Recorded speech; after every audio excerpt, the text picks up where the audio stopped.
remember every year I went to do my blood test, and the doctor always say, see the number, up a bit again, and up a bit again, please remember to take care of yourself.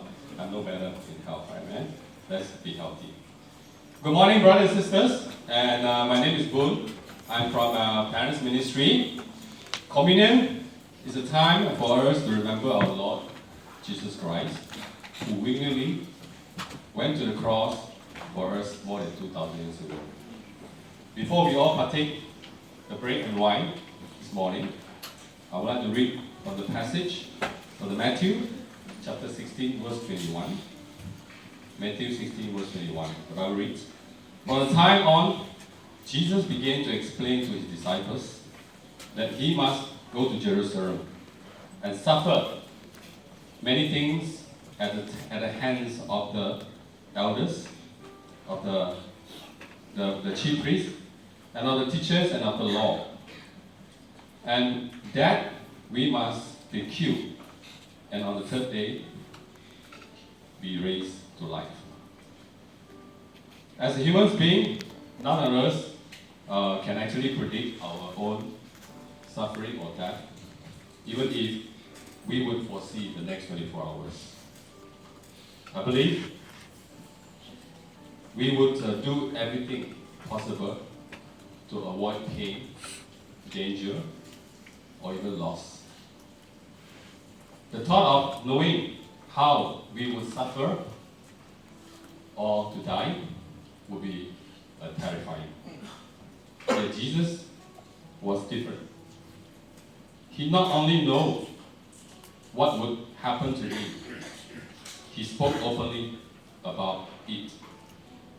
He told his disciples that he must go to Jerusalem to suffer, and at the hand of the elders, the chief priests, the teachers of the law, and that he must be crucified on the cross.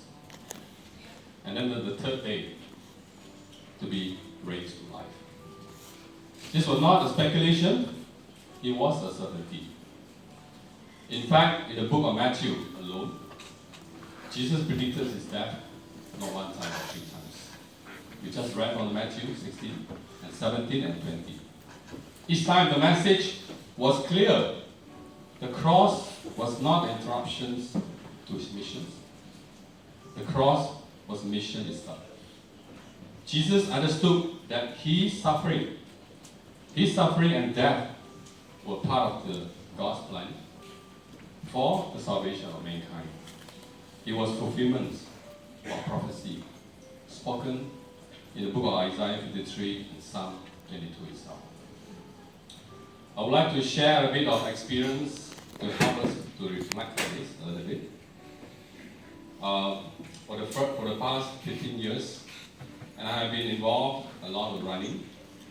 As a result, my overall health improved, and I have better immunity, and I could focus better on the tasks that are given to me or at work.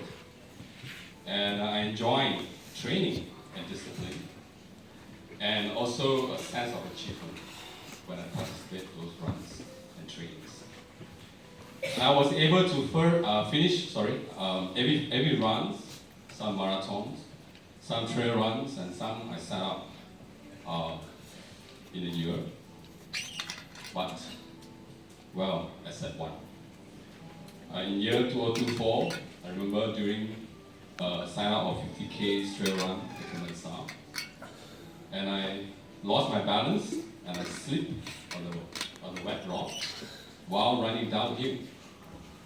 When I heard a cracking sound on the right ankle, I knew something serious must have happened.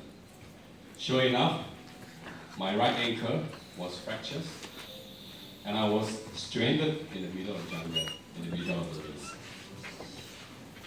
So it was getting more intense as I walked, as this was no sign at all. So I limped for about 2 hours, back to the station to seek for help. The recovery that followed took months. But then, in 2025, last year, just when I thought it had mostly recovered and healed. Another accident happened when I fell off the bicycle, face down while avoiding a stray dog, downhill again. I barely injured my face, bruised my lips, my lower jaws, and even broke my front tooth. It took another few months for me to rest and recover. Honestly, I grumbled in my heart. I asked, why? Why me? And why now? I'm still young, right? If I could have predicted those outcomes, I would have avoided those situations entirely, right? That experience reminds me of something important I suffered unwillingly and unexpectedly. I did not choose pain, but it came to me. Jesus, however, is completely different. He knew exactly what awaited him: betrayal, rejections, suffering, not to mention humiliations, and last, death on the cross. Still, he moved forward. He laid down his life willingly just for us. He showed his love so that we can have a chance to know him. When we eat the bread and wine this morning, brothers and sisters, and let us remember that on the cross, Jesus bore our sin, carried our guilt, and took the judgment that we deserve, so that we could reconcile to God. Amen. At this point in time, let us take our break for the cup and prepare ourselves.